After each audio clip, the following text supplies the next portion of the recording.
La humanidad lleva 50 años en guerra con una mosca. Y nuestro mejor aliado es otra mosca. Una mosca atómica. Yo me he quedado loco. ¿Queréis saber más sobre esto? Por supuesto. Pues os lo vamos a contar en este episodio de Trivialeando. Esto es Trivialeando, con Tomás y Vicu, el podcast de preguntas, respuestas y muchas historias interesantes. Episodio 25. La guerra de las moscas radioactivas. Os doy la bienvenida a Trivialeando. Yo soy Tomás. A mí me gusta mucho hacer preguntas y los concursos. Y tengo aquí a mi izquierda, una vez más... ¿A Vicu? ¿Y a ti qué te gusta? A mí los fiscales generales de la URSS. Muy buena. Muy interesante tema. Bastante interesante, muy de moda. Y hoy, sorpresa, por primera vez traemos a un invitado muy especial, que también está aquí a mi izquierda, y es... Óscar. ¿Y a ti qué te gusta, Óscar? Me gusta estudiar la influencia de los ratones blancos en el desarrollo de la Primera Guerra Mundial. Pues tienes suerte porque este episodio va completamente de eso, es monotemático. Menos mal. Menos mal. Cuéntanos, Óscar, rápidamente quién eres y qué haces aquí. Pues soy Óscar Díaz, soy traductor, jefe de prensa y se me ha visto de vez en cuando en algunos concursos de televisión como Pasapalabras, Saber y Ganar, Boom. ¿Y estás preparado para nuestras 20 preguntas? Todo lo preparado que se puede estar. Vamos a ver qué tal se da. Muy bien. ¿Y tú, Vico, estás listo? Venga, sí, claro. Pues en casa espero que también. Y vamos con la primera pregunta. ¿Qué civilización construyó Machu Picchu?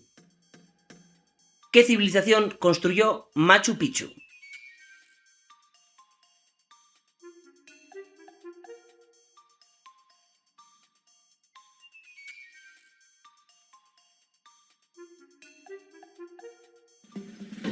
La civilización inca. ¿Y Óscar? Pues la civilización inca. Muy bien, perfecto. Si nos estáis escuchando y no viendo en vídeo, tienen ambos unas pizarras para asegurarnos de que no se copian. Tengo aquí un sipero para hacer. ¿Quién fue el explorador que descubrió los restos de Machu Picchu? Hiram Bingham. Ahí estás. Yo también lo sabía. Ni de lejos, ni de lejos. Yo solo sé qué significa Machu Picchu. Cumbre anciana. Cumbre anciana. En quechua. Qué chulo. Muy bien, bueno, empezamos fuerte. Vamos con la 2. Venga. ¿Qué verbo significa hacer la señal de la cruz? ¿Qué verbo significa hacer la señal de la cruz?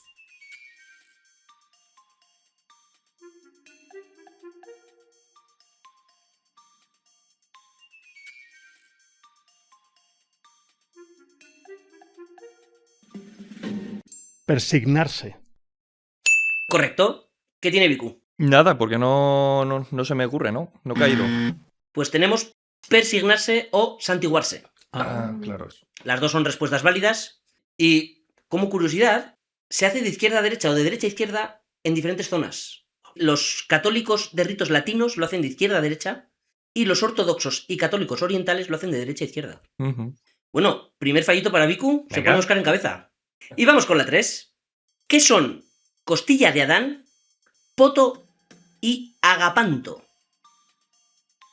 ¿Qué son costilla de Adán, poto y agapanto?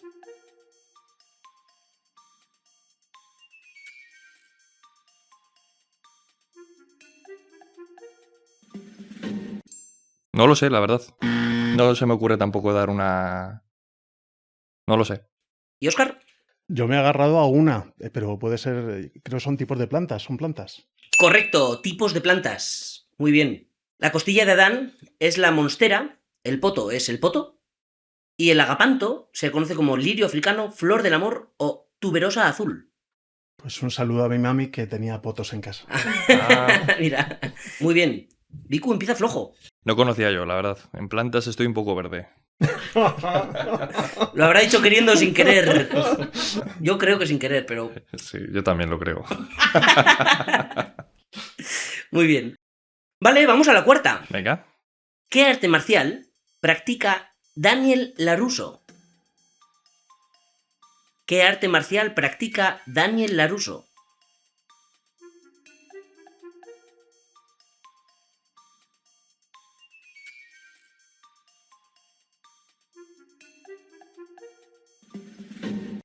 Yo he puesto karate. ¿Y Óscar? Karate también. Ujú. La respuesta correcta es karate. Raro que se equivocaran los dos. En efecto, ¿quién es Daniel LaRusso? El de Karate Kid. El protagonista de Karate Kid. Es curioso, ¿no? Porque la pregunta podía confundir un poco porque, claro, preguntas por Daniel LaRusso y tenías que caer que era ficticio. Pero sí es de Karate Kid, interpretado por Ralph Macchio. Y, ojo, que esto yo no sabía que existía, pero en 2018 el personaje fue incluido en el Salón de la Fama de los atletas ficticios. Ah, qué bueno. Habría que empezar a estudiar miembros del Salón de la Fama de atletas ficticios, quizá. ¿Y cuál fue la primera inclusión? Habría que saber quién fue el primero. Pero guay saberlo. Sofía, búscanos quién fue el primer incluido en el Salón de la Fama de atletas ficticios. Pues parece ser que fue Rocky el primero. Rocky, un buen atleta ficticio. Sí. Muy bien, vamos a la 5. Venga. ¿En qué libro de William Golding podemos ver a unos niños intentar gobernar una isla desierta? ¿En qué libro de William Golding podemos ver a unos niños intentar gobernar una isla desierta?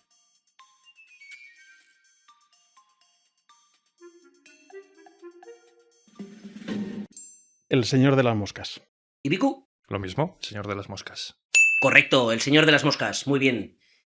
Y aquí os vengo a hablar de algo que no es El Señor de las Moscas, pero si habéis estado atentos a la intro del programa, podéis adivinar por dónde van los tiros.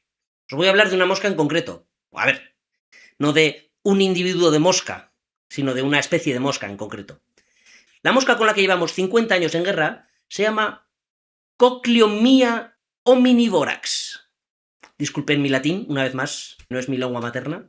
¿Pero qué significa esto? Significa come hombres, literalmente. Omnivorax. No suena a la mosca más amigable. Y es verdad que no lo es, porque es una mosca bastante mala, malvada, todo lo malvado que puede ser una mosca.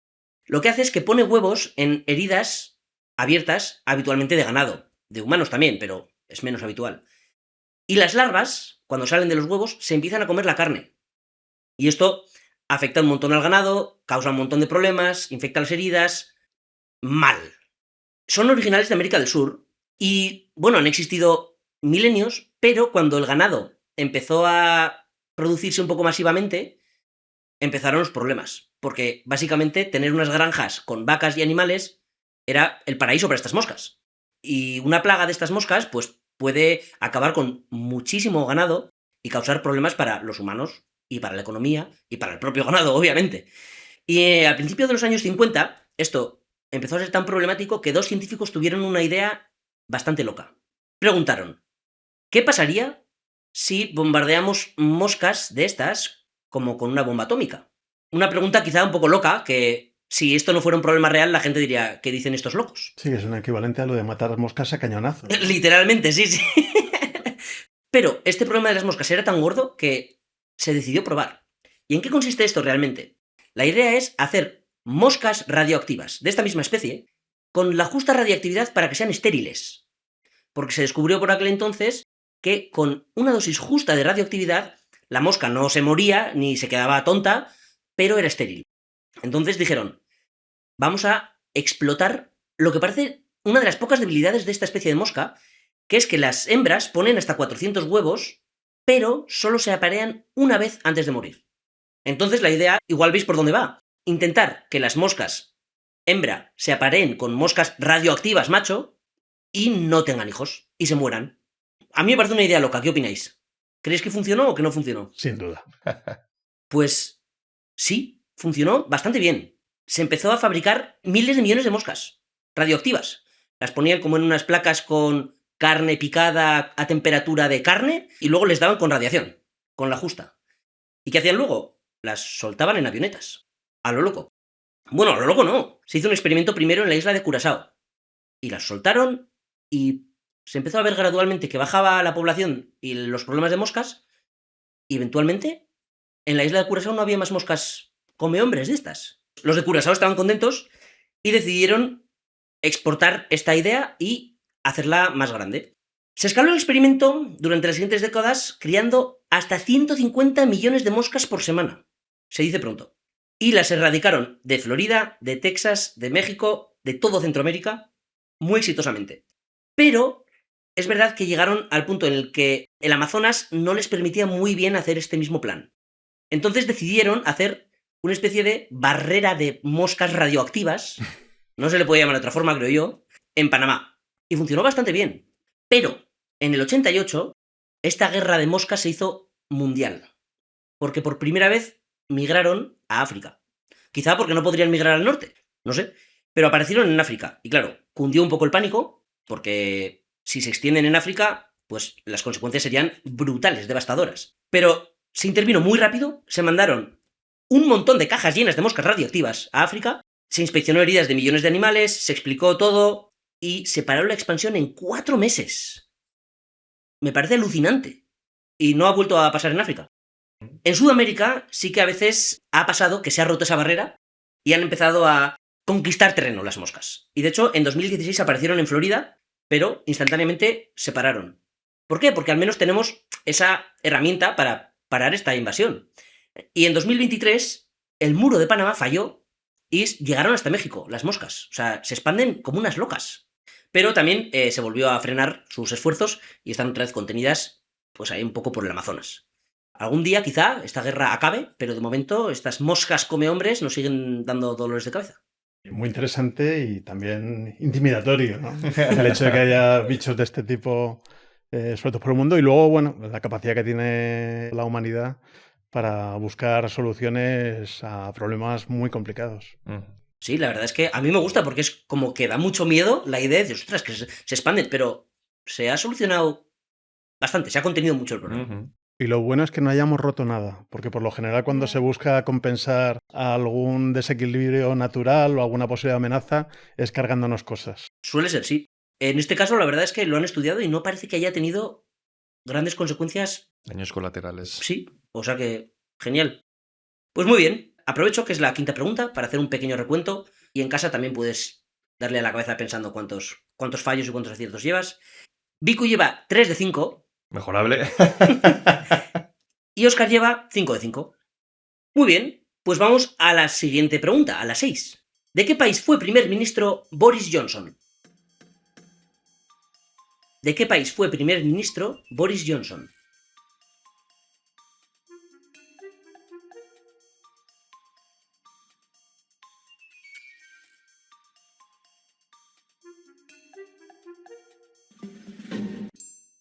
¿De Reino Unido? ¿Y Óscar? He puesto Reino Unido, pero con dudas. Con dudas. Pero pues lo has puesto bien, es Reino Unido, correcto. ¿Sabéis dónde nació Boris Johnson? Pues no lo sé. ¿En Kensington? En Nueva York. Oh. Pequeño datito de Boris Johnson. Yo sé que fue alcalde de Londres. Ajá. El segundo creo que fue. Es curioso, ¿no? El segundo alcalde de Londres parece que vivió en 1720, pero... Sí. pero no. Sí, sí.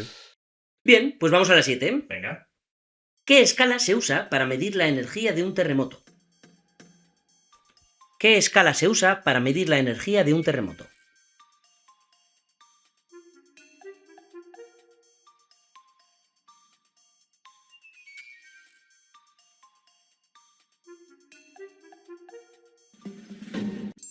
La escala de Richter. ¿Y Viku? Sí, también la escala de Richter. Correcto, muy bien. La escala de Richter. También se llama escala de magnitud local. Es un nombre menos... Más técnico, ¿no? No sé si más técnico, más pocho. Menos atractivo. Menos atractivo. Pero bueno, si has dicho en casa escala de magnitud local, me pareces un loco, pero es correcta. Muy bien, vamos a la 8. ¿A qué grupo de música pertenecen los álbumes Noche de Cantina, Sueños Líquidos y Cuando los Ángeles Lloran? ¿A qué grupo pertenecen los álbumes Noche de Cantina, Sueños Líquidos y Cuando los Ángeles Lloran? ¿Qué nos dice Óscar? Que no tengo ni idea. He puesto Maná por la cantina, pero vamos. ¿Y qué nos dice Viku? Yo he puesto Maná. Sí. Maná, es correcto. ¡Madre de mí! Pues la cantina ha dado la pista. Sí, la cantina total. Me agarro a la cantina como si fuera la última copa. Y esto es una cosa que a mí me ha salido buscando la pregunta porque dije, Noches de Cantina suena puramente a lo más Maná que hay, ¿no? Pues es su último disco de 2025. Anda. Pues menos mal que lo han sacado. Sí, porque si no fallaba esta pregunta sí o sí. Gracias, Maná, por titular a vuestro álbum Noches de Cantina. Sí, Sueños Líquidos y Cuando los Ángeles Lloran son mucho más antiguos. Sí. Sueños Líquidos a mí que sí que me sonaba. Pero los otros dos me han desconcertado un poco, pero... Yo aquí tengo un datito. A ver si Óscar o tú lo sabéis. Y es cuál fue su primer nombre originalmente. Me lo has dicho alguna vez, pero no te hago tanto Ni caso. idea. Vicu. No lo sé. No. Sombrero verde. Fue su nombre original. Sí, me lo habías dicho, sí. Una pequeña curiosidad. Muy bien. Vamos a la 9. ¿Cuál es el lago más profundo de la Tierra? ¿Cuál es el lago más profundo de la Tierra?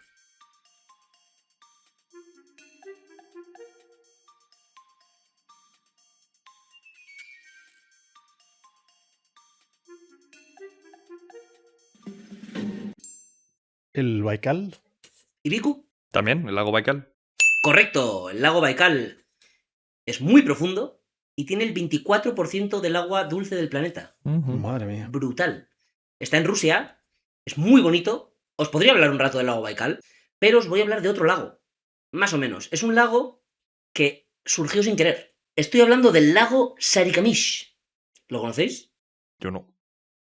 ¿Me quiere sonar? ¿Tiene algo que ver con el Nilo o me lo estoy inventando? Te lo estás inventando. Me lo estoy inventando, pues Sí. nada, pues fuera. Estupendo. Pero no pasa nada, creo que se perdona bastante no conocer al lago Sarikamish. Creo que es una cosa bastante razonable. Pues es un lago que ha salido sin querer. ¿Cómo es posible? Pues esto viene del mar Aral, que es otro mar que igual también os suena, Sí. igual no. Estaba, y hablo de estaba en pasado, entre Kazajistán al norte y Uzbekistán al sur. Sigue existiendo técnicamente, pero está seco. Y de hecho es bastante impresionante porque si vas, ves que hay barcos y cosas, no sé si se podría decir varados, ahí en medio de lo que antes era un lago. Bastante grande. Tenía 68.000 kilómetros cuadrados. Era uno de los 4 lagos más grandes del mundo. Y se ha secado. ¿Cómo es posible? ¿Y qué tiene que ver esto con el otro lago que ha salido sin querer? Pues hombre, se puede entender un poco, ¿no? Por dónde va la cosa. Esto es porque en la URSS hubo una muy mala gestión de las aguas del mar Aral. Se gestionó muy mal porque querían plantar algodón en esas zonas y hacer que los uzbecos y los turkmenistanos... ¿Cómo se llaman los turkmenistanos? Turcomanos, ¿no? Turcomanos. Turcomanos. ¿Turcmeno o turcomano? Muy bien, pues total, eso, muy bien, no. Les hicieron como medio obligados, bueno, en la Unión Soviética era un poco como por el bien común, a plantar ahí algodón y a tener unas plantaciones inmensas de algodón y desviaron los ríos que pasaban hacia ahí, hacia el mar Aral, que son el Amu Daria y el Sir Daria. El Sir, ojo, respeto. Metieron la mano donde no tocaba y se desvió el agua de estos ríos por un pequeño canal que había, natural, y acabó donde ahora está el lago Sarikamish.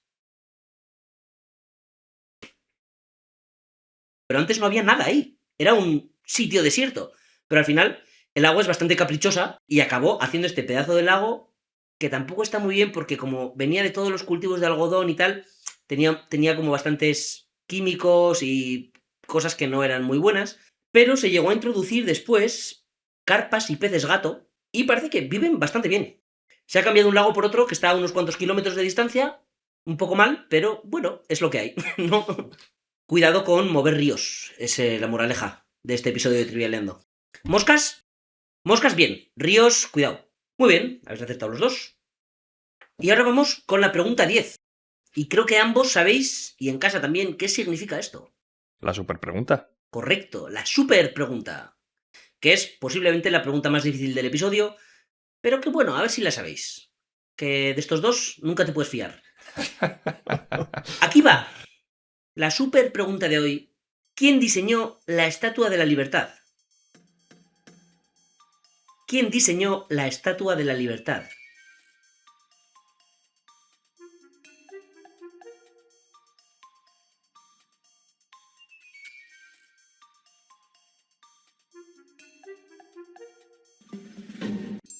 Yo he puesto Bartoldi. Pues Eiffel, pero no. No. Vicu tiene razón. Bartholdi. Vicu, muy buena. Sí, este dato lo conocía. Buenísimo. Era difícil.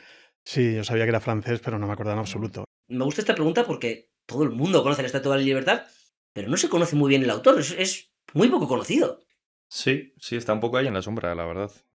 Y después de esta super pregunta, Vicu lleva 8 de 10 y Óscar lleva 9 de 10. Muy bien, ahí niveladito.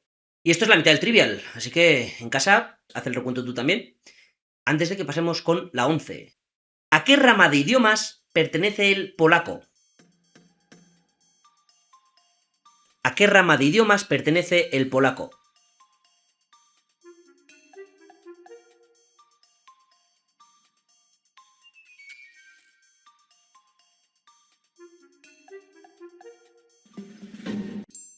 Con dudas, porque no la tengo clara, he puesto eslavos.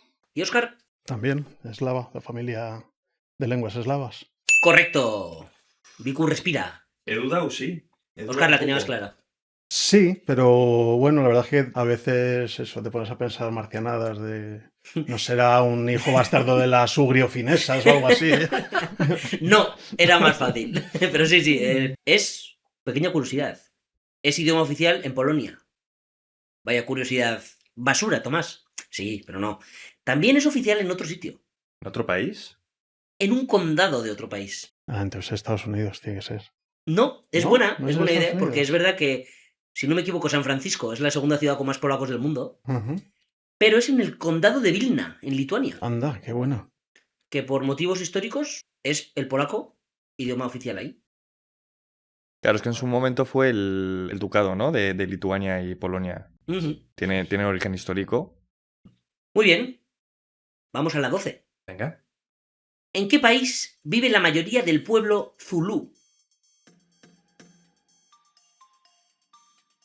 ¿En qué país vive la mayoría del pueblo zulú?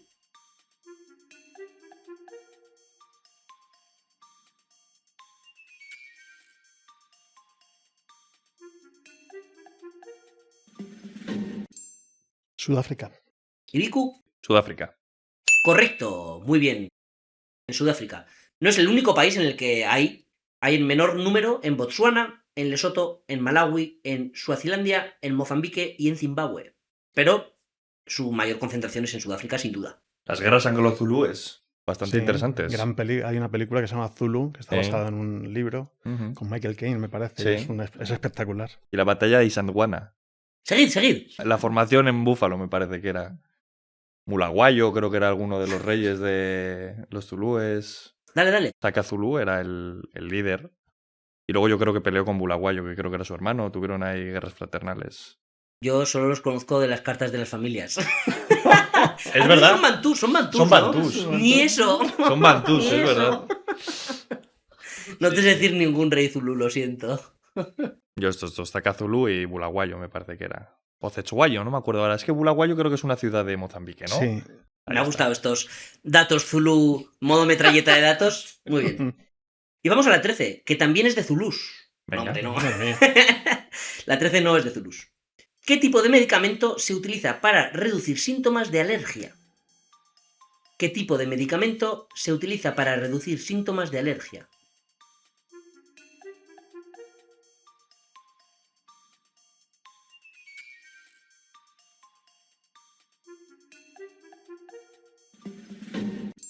He puesto antiséptico. ¿Y qué ha puesto Óscar? Antihistamínico. Y Vicu sabe perfectamente que es antihistamínico. Correcto. Sí. En efecto, es antihistamínico. Antihistamínico. Son antihistamínicos porque la histamina es un compuesto que activa el sistema inmunitario, Ujú. que entre otras cosas, entre otras muchas cosas muy importantes, es responsable de la respuesta de la alergia. Pequeño fallito, sí. Pasa nada. Pero bueno, bien. Vamos a la 14. Esta no es súper pregunta, pero roza un poco. Depende de quién seas.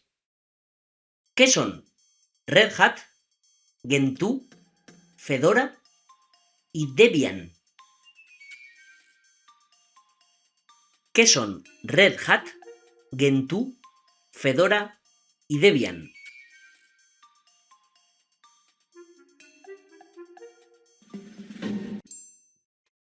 Como lo único que conozco es Fedora y no sé si van por ahí los tiros, he puesto tipos de sombrero.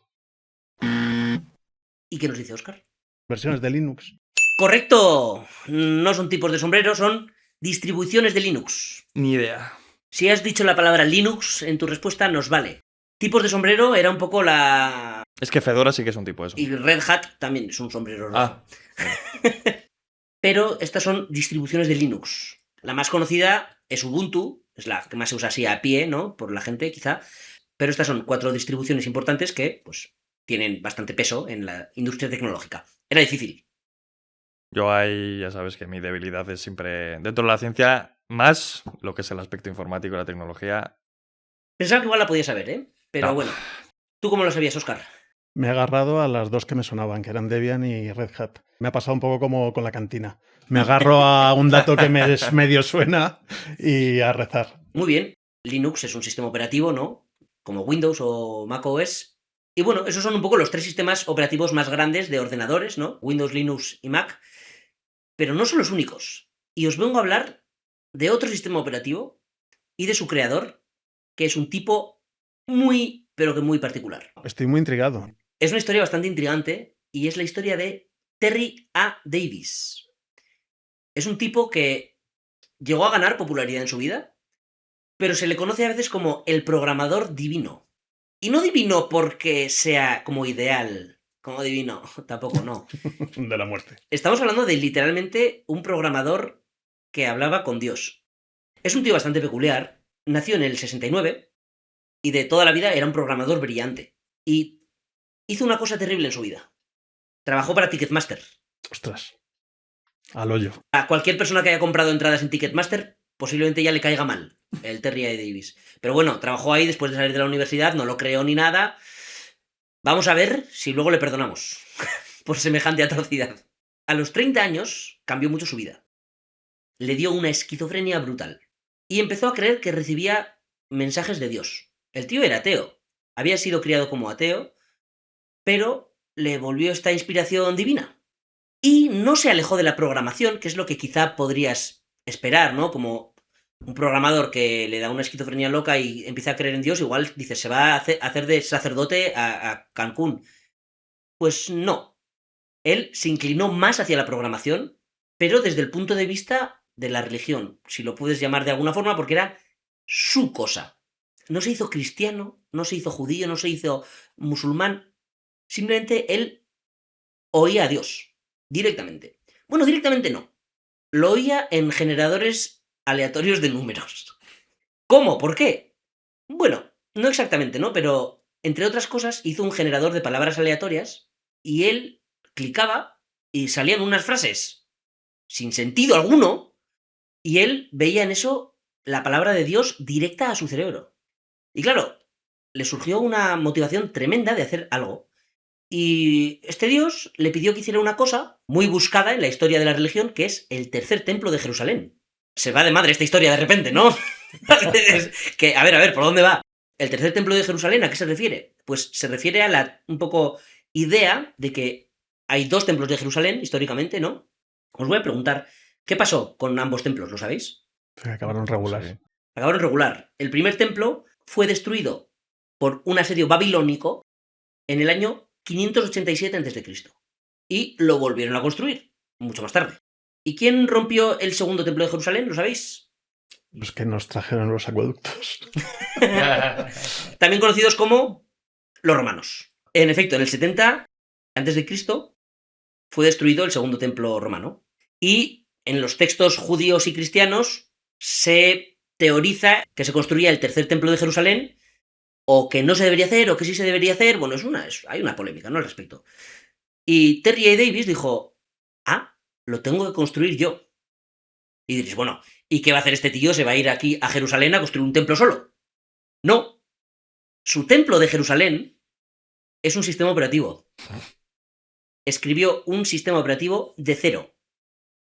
Esto es una tarea que, si no estás muy metido en el mundillo, cuesta asimilar lo costosa que es. Pero se parece un poco a construir un templo. De hecho, le costó 10 años y lo hizo en un lenguaje de programación que él mismo inventó, que es una mezcla entre C y C++, que le llamó Holy See, que es un juego de palabras, ¿no? Porque Holy See es la Santa Sede, pero See es también C. Y estuvo 10 años inventando esto. Un sistema operativo loco, y él lo dice, ¿no? No está pensado para sustituir Windows o Linux, que son sistemas operativos que tienen miles de trabajadores y miles de horas por detrás. Y esto es un tío solo. Pero me gusta mucho que dice que las características más concretas del sistema operativo se las dijo Dios. Le dijo que tenía que ser de la resolución 640 x 480 y a 16 colores. Y así lo hizo. ¿Por qué le va a desobedecer? Y es una locura. Es un sistema operativo que en efecto funciona. Tiene como unos juegos, tiene como una tecla directamente para acceder al sistema este de palabras aleatorias divinas.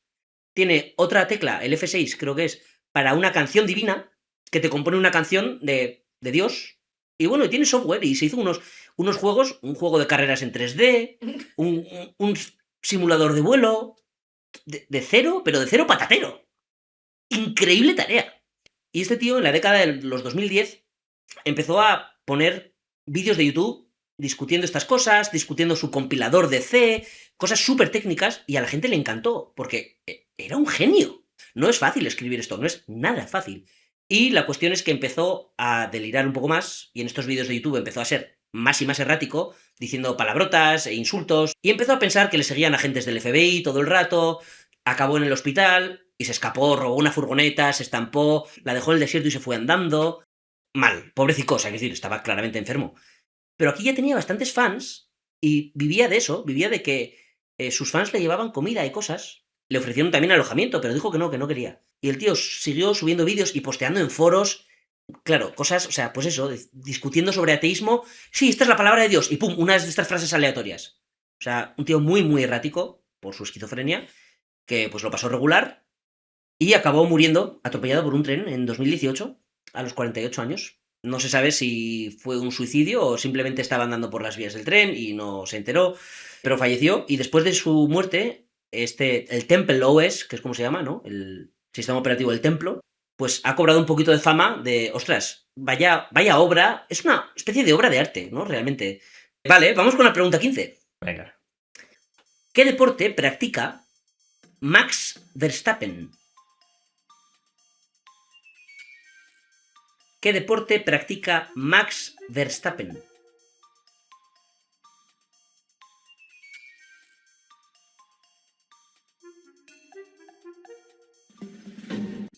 Piloto de Fórmula 1.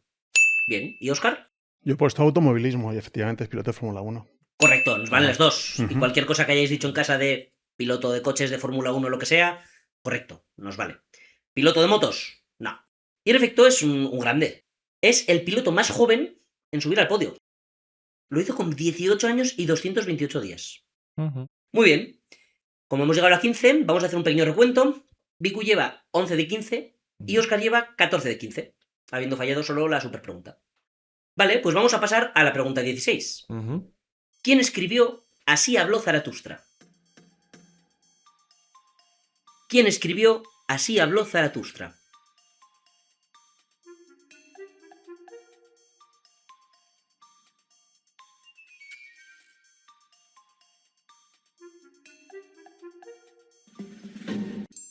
Friedrich Nietzsche, o Nietzsche, no sé cómo se pronuncia exactamente. ¿Y Viku? Lo mismo, Friedrich Nietzsche. Friedrich Nietzsche. Pero perdonad nuestra colectiva pronunciación alemana, pero Friedrich Nietzsche, un grande de la filosofía. Lo escribió de 1883 a 1885 y después se hizo un poema sinfónico. El poema sinfónico no lo compuso Nietzsche, no se aventuró. Evidentemente. Lo compuso Richard Strauss. Ah, eso claro. Que aparecen en la película de 2001, Odisea en el espacio. Ah, claro, Es la es escena verdad, inicial. es verdad. La escena inicial. Es súper mítico, de hecho. Que no la he visto, pero la escena es muy Sí, icónica. sí, es verdad que... El amanecer del hombre, creo que es, Pom, de hecho. pom, Claro. pom. Sí. Sí, Sí. sí, es histórico, es verdad. Sí, sí, Pero, bueno. lo he puesto aquí, he dicho así, un poema así loco, pero no, es famoso, muy bien, vamos a pasar a la 17. Venga. ¿Qué juego creado en los 80 es conocido por las siglas D y D en inglés? Óscar se ríe. ¿Qué juego creado en los 80 es conocido por las siglas D y D en inglés?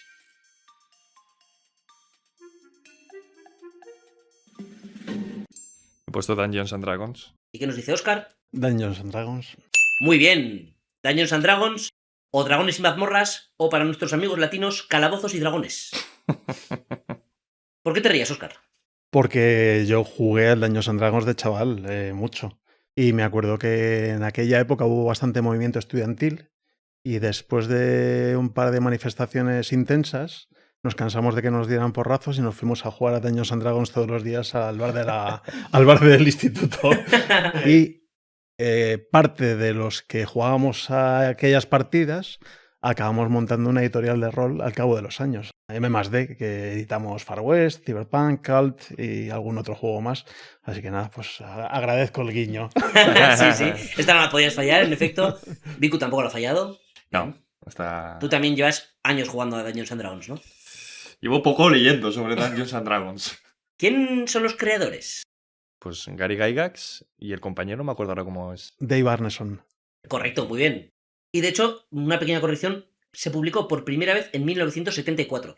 Sí, Ujú. la edición. Se popularizó en los 80. Vale. Quizá deberíamos haber hecho esta distinción, pero bueno, creo que todo el mundo sabía de qué hablábamos, ¿no? Mm. Muy bien, vamos a la 18. Venga. ¿Cómo se llama la facción que dirigió Vladimir Lenin? ¿Cómo se llama la facción que dirigió Vladimir Lenin? ¿La facción en qué sentido? Política.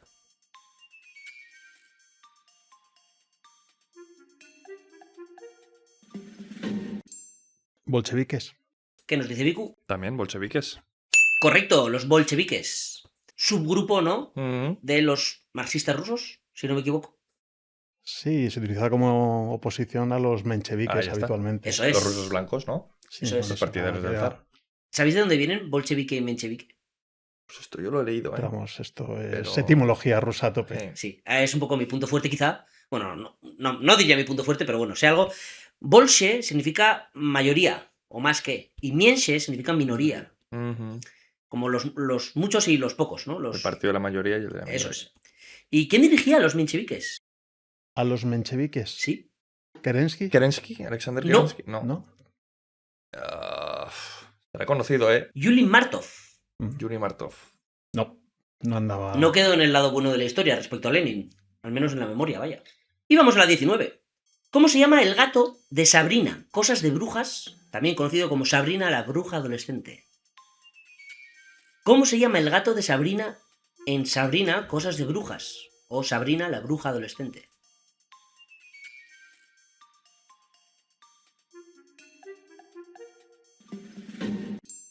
Salem, he puesto. Oscar, ¿qué nos dices? Sí. No he puesto nada, pero es Salem, es Salem. Es Salem, correcto, es Salem. Se llama Salem por todo lo de las brujas de Salem, etc. Y os vengo a hablar de otro gato. Actor. Más o menos. Vosotros decidiréis. Quiero hablaros de Orange Murray. Un gato actor súper famoso. Súper famoso no como para que lo hayáis escuchado ahora o los oyentes, pero tiene una historia curiosa. Es el gato actor más prolífico de la historia de la televisión y el cine. Entre 1951 y 1968 tuvo 500 roles. Madre mía. Rompió un poco con la idea de que los gatos no podían ser entrenados, porque es verdad que cuesta mucho más que otros animales, como los perros. Salía en Desayuno con Diamantes, en Batman, en The Dick Van Dyke Show, en Alfred Hitchcock Presents, en un montón de pelis, pues imagínate, 500 roles. Y su primer rol fue en la película Rhubarb, del 51. Es un gato que hereda un equipo de béisbol.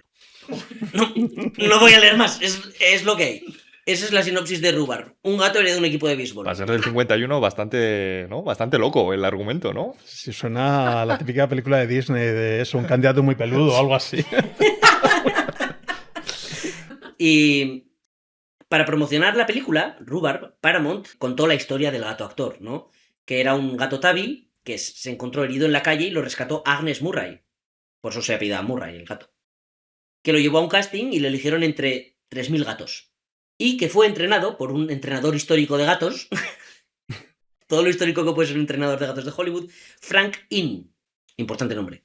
En 1952 y en 1962, Orangey gana el Patsy, el Picture Animal Top Star of the Year. El Oscar de los animales, por así decirlo. Y todo esto que os acabo de contar es mentira. ¿Para qué me lo cuentas? Porque esto se dijo así y se creía así hasta 2001, Odisea en el espacio, así habló Zaratustra, que Frank Inn afirmó que, en efecto, esto es una mentira, que este gato no existe. ¿Pero cómo que no existe? La verdad es que el gato Orangey eran muchos gatos. Por ejemplo, en Desayuno con Diamante fueron 9 gatos. En Rhubarb fueron 36 gatos. Y en El Increíble Hombre Menguante 34 gatos. ¿Por qué? Porque los gatos son muy difíciles de entrenar para que hagan varias cosas. Se les puede entrenar para que hagan una cosa. Y básicamente lo que hacen es ni entrenarlos. Cogen a un gato que ya haga eso. Si quieren un gato que se quede quieto, cogen a un gato que se queda quieto. Entonces, bueno, pues cogían gatos parecidos y cada uno hacía una cosa. Uno corría, otro saltaba, otro se quedaba quieto, otro llevaba no sé qué. Tal cual. Una estafa en toda regla. La mayor estafa de gatos de la historia, quizá. Y toda la historia esta de que se la encontró una señora por... Mentira podrida. El Frank Inn vio uno de los gatos a una señora y se lo compró por $25. Y se inventó eso. O sea, brutal. Paramount Pictures aquí inventándose toda esta historia del gato pobrecito herido y no sé qué. Nada. Eran 500 gatos. Si tuvo 500 roles, imagínate cuántos gatos habría. Pues echa, miles de gatos. Claro, pues todos más o menos iguales, pero si te fijas, en alguna película se ve, si te fijas en los anillos que tiene en la cola, no son iguales. Obviamente, pues, no te das mucha cuenta, pero ahí está, la historia del gato fraude. Una historia catastrófica. Catastrofiquísima. Vale, pues después de esta historia fraudulenta y gatuna, vamos a la última pregunta. Venga. Pregunta 20. ¿Qué sustancias aceleran las reacciones químicas sin consumirse? ¿Qué sustancias aceleran las reacciones químicas sin consumirse?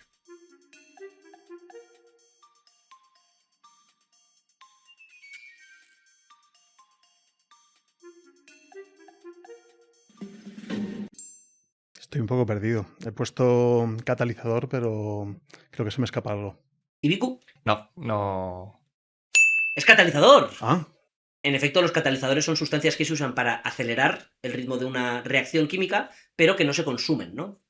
Hay un subtipo, que igual es lo que estabas pensando también, Óscar, que son las enzimas. Ah, en eso estaba pensando yo. Me salía rizoma y sé que no tenía nada que ver, pero me sonaba una Z por ahí y era eso. Pero no he caído. Las enzimas son catalizadores biológicos, por así decirlo, ¿no? ¿Eso hubiese sido correcto? No. No. Es un tipo de catalizador. Claro. Pero la enzima, bueno, no es exactamente solo eso. Ujú. Muy bien. Y con esto acabamos y vamos al recuento final. Vicu, has acertado 15 de 20. Tu mínimo, ¿no? El mínimo que siempre me exijo. Y Óscar ha acertado 18 de 20. Bastante bien. Muy bien. Muy bien. Ambos han hecho un buen trabajo. Y en casa, ¿cómo te ha ido? ¿Qué te ha parecido? Coméntanos. Y ya que estás, que se nos olvida hacer publicidad, suscríbete y únete al canal de YouTube para ver contenido extra, que de hecho, una de las primeras cosas que vamos a hacer es una entrevista con Óscar de exclusividad para los mecenas de YouTube, que os suscribáis al canal y donéis una pequeña cantidad, que es lo que nos hace falta para comer. Y a cambio, pues podéis ver nuestra entrevista con Óscar, que como veis es un gran tipo. disimulo bien. ¿Os ha gustado? Sí, Mucho, muy un divertido, placer. muy Un placer. divertido. Un invitado de lujo, vamos. Sí, además exigente. O sea, Pues bueno, espero que en casa también os haya gustado y nos vemos en el siguiente episodio de Trivialeando. Muchas gracias. Un placer. un placer, gracias.